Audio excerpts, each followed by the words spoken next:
আপনি জানেন যে রাজবাড়ী জেলা কৃষি প্রধান জেলা। এই জেলায় কিন্তু বিশেষ করে এই শীতকালীন যে সবজি, সেই সবজিগুলো কিন্তু বাজারে উঠতে শুরু করেছে গত সপ্তাহ থেকে। এই সপ্তাহে প্রতিটি সবজির দামই কিন্তু কেজিতে 10 টাকা করে কমেছে। তবে কৃষকদের সঙ্গে আমি কথা বলেছি। আমি এই অঞ্চলের যে কৃষকরা তাদের উৎপাদিত যেসব কৃষি সবজিগুলো এখানে আনে এবং এখান থেকেই কিন্তু খরিদ্দারদের হাতে যায়। কৃষকরা কিন্তু তাদের ন্যায্য মূল্য পাচ্ছে না বলে তাদের কিন্তু এক ধরনের অভিযোগ রয়েছে। প্রায় প্রতিটি সবজিই কিন্তু যে দামে এখানে সাধারণ কৃষকরা বিক্রি করছে, খরিদ্দার অর্থাৎ এক হাত বদলের কারণেই কিন্তু প্রতিটি সবজিতে কেজিতে 20 থেকে 25 টাকা পর্যন্ত বৃদ্ধি পাচ্ছে। যে কারণে কিন্তু সব থেকে বেশি যে লাভবান হচ্ছে সেটি কিন্তু খরিদ্দাররাই হচ্ছে। তবে কৃষক কিন্তু ক্ষতিগ্রস্ত হচ্ছে। আমরা কৃষি বিভাগের সঙ্গে কথা বলেছিলাম। কৃষি বিভাগ আমাদেরকে জানিয়েছে রাজবাড়ী জেলায় কিন্তু সারা বছর প্রায় 3000 হেক্টর জমিতে কৃষি শাকসবজির আবাদ হয়ে থাকে। পর্যায়ক্রমে এই সবজিগুলো কিন্তু বাজারে আসতে শুরু করে। আরেকটি বিষয় একটু জানিয়ে রাখি, আমরা এই খরিদ্দারদের সঙ্গে কথা বলেছিলাম। তারা আমাদেরকে জানিয়েছে যে বাজারের যে খাজনা, সেই খাজনাতেই কিন্তু তাদের যে লাভের বড় একটি অংশ চলে যায়, যার কারণে কিন্তু তারা কম দামে সবজি কিনলেও কিন্তু সাধারণ ভোক্তা পর্যায়ে কিন্তু এই সবজিটি কিন্তু একটু বেশি দামে বিক্রি করতে হচ্ছে।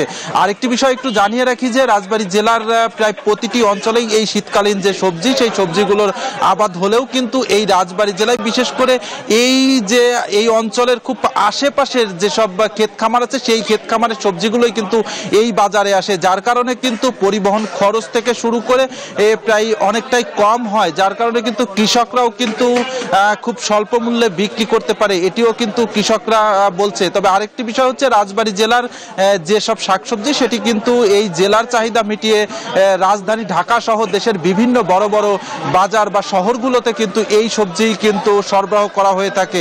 কৃষকরা বলছে যে যদি কিনা পরিবহন খরচ এবং আড়তদারদের যে মনিটরিং, সেটি যদি সরকারের পক্ষ থেকে ঠিকমতো করা হতো, তাহলে কিন্তু সাধারণ যে কৃষক আছে তারা কিন্তু অনেকটাই লাভবান হতো। এতটুকুই ছিল আমার কাছে রাজবাড়ী থেকে শাকসবজি আবাদের সর্বশেষ তথ্য। আমি একই খবর জানতে চলে যাব কিশোরগঞ্জে। সেখানে রয়েছে তিতু। আপনি জানাবেন যে রাজবাড়ী জেলায় কিন্তু সপ্তাহ ব্যবধানে প্রায় প্রতিটি শাকসবজির দামই কিন্তু কেজিতে কমেছে। সেখানকার কি অবস্থা একটু জানাবেন। আমি মাদারীপুর থেকে শাকসবজির সর্বশেষ বাজারে খবর জানাচ্ছি। এই মুহূর্তে আছি আমি মাদারীপুরে। মাদারীপুরের শাকসবজি এর মধ্যে শীতের আগমন শুরু না হলো মাদারীপুরের শাকসবজির আসতে শুরু করেছে। শাকসবজির বাজারে বিভিন্ন ধরনের সবজি এসেছে, বিশেষ করে লাউ, কুমড়া, লাল শাক, ডাঁটা শাক। আমরা এইসব নিয়ে বাজারের ব্যবসায়ীদের সাথে এবং চাষিদের সাথে কথা বলেছি। চাষিরা জানিয়েছে তারা শাকসবজি আবাদ করে লাভবানই হচ্ছে, তবে সরবরাহ বাড়ায় সম্প্রতি সময়ে শাকসবজির দাম কমেছে। এই ছিল আমার কাছে মাদারীপুর থেকে সর্বশেষ। ধন্যবাদ অঙ্কর। আমি এখন আছি কিশোরগঞ্জের পাকুন্দিয়া উপজেলার যে তারাকান্দি বাজার, এই বাজারে। এই তারাকান্দি বাজারে হচ্ছে সকাল থেকেই এখানে সবজি নিয়ে বসে। তবে আজকে সবজি নিয়ে, কারণ স্থানীয় বাজারে এখনো সবজি আসে নাই, তবে আড়তদাররা যে সবজি এখানে প্রচুর পরিমাণে সবজি এসেছে বিভিন্ন জায়গা থেকে দেশের। আমরা আড়তদারদের সাথে কথা বলেছি, তারা বলছেন যে শেরপুর, জামালপুর ওই দিক থেকেই এই সবজি, কাঁচা সবজিগুলো এখানে এসেছে।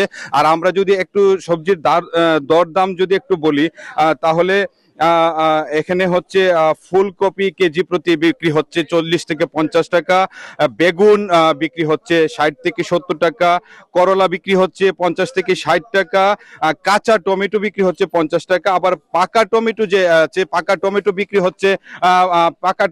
হচ্ছে 90 টাকা কেজি, 90 টাকা। আর সিম বিক্রি হচ্ছে 80 টাকা কেজি। এছাড়া এখানে বিভিন্ন ধরনের সবজি এই বাজারে আসে। এই ছিল কিশোরগঞ্জের পাকুন্দিয়া থেকে আমার কাছে সবশেষ। আমরা এখন যাব রাজশাহীতে। রাজশাহীতে আছে মতিউর মর্তুজা। আপনি জানান রাজশাহীর সবজির বাজারের কি অবস্থা? টিটু, গত কয়েকদিনের থেকে আজকে রাজশাহীর সবজি বাজার কিছুটা চড়া। ব্যবসায়ীরা বলছেন যে সব ধরনের সবজির দাম বেড়েছে, বিশেষ করে আমদানি কমে যাওয়ায় দাম বেড়েছে বলে কিন্তু তারা জানিয়েছেন। আমরা সকাল থেকেই দেখেছি যে সবচেয়ে আজকে বেশি দাম বেড়েছে পেঁয়াজের। গত 2 দিনের ব্যবধানে কিন্তু পেঁয়াজের দাম বেড়েছে কেজিতে 5 থেকে 8 টাকা পর্যন্ত। আজকে রাজশাহীর এই সাহেব বাজার মাস্টারপাড়া বাজারে প্রতি কেজি পেঁয়াজ পাইকারি বিক্রি হচ্ছে 90 টাকা কেজি এবং খুচরা বাজারে বিক্রি হচ্ছে 100 টাকা কেজি। এর পাশাপাশি আলু পাইকারি বাজারে বিক্রি হচ্ছে 18 টাকা, খুচরা বাজারে 20 টাকা।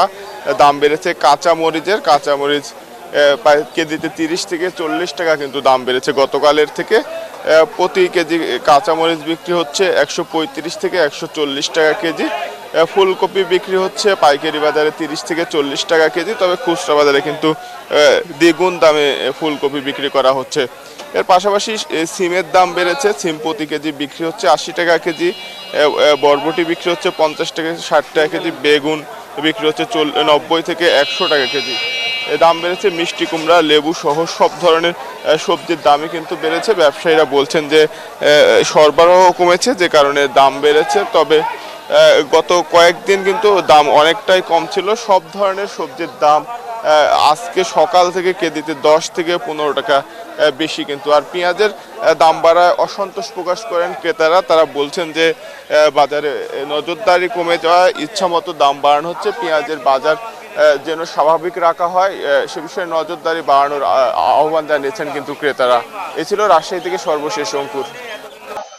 ধন্যবাদ অঙ্কুর। আসলে আপনি যেমনটি বলছিলেন যে নেত্রকোনার পাইকারি বাজারে ছোট বড় বিভিন্ন ধরনের মাছ কিন্তু উঠতে শুরু করেছে। যেহেতু শীত শুরু হয়েছে, মাছের দামও কিন্তু কিছুটা কমে আসছে, কারণ বিভিন্ন নদ নদীর থেকে যে আহরিত মাছ, সেই মাছ কিন্তু কিছুটা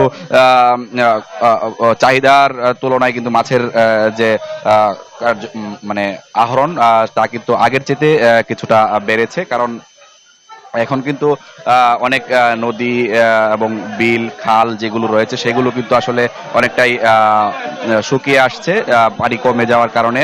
বিভিন্ন ধরনের মাছ যেগুলো আসলে দেখছেন, আমি দেখানোর চেষ্টা করছি, দেশীয় যে মাছ রুই, সরপুঁটি, কার্প, তারপর যে কাতল রয়েছে এবং এছাড়াও বিভিন্ন ধরনের যে মাছ রয়েছে। আমরা একটু দেখানোর চেষ্টা করছি যে এই যে জয়ের বাজার আড়তটি, এটি কিন্তু আসলে এখানে পাইকারি ভাবে কিন্তু মাছ বিক্রি হয়ে আসছে এবং এখান থেকে মাছ যে পাইকাররা কিনে নিয়ে নেত্রকোনার জেলার যে অন্যান্য ছোট বড় বাজারগুলো রয়েছে সেগুলোতে বিক্রি করেন, যে কারণে প্রতিদিন সকাল ভোর হওয়ার থেকে কিন্তু আসলে এই বাজারটি জমে ওঠে। এই ছিল কিন্তু আমার কাছে নেত্রকোনার জয়ের বাজার থেকে মাছের সবশেষ। যাব স্টুডিওতে, রয়েছেন অঙ্কুর। ধন্যবাদ আপনাকে। পদ্মা সেতু, মেট্রো রেল এবং এলিভেটেড এক্সপ্রেসওয়ে নির্মাণের গর্বিত অংশীদার বসুন্ধরা সিমেন্ট।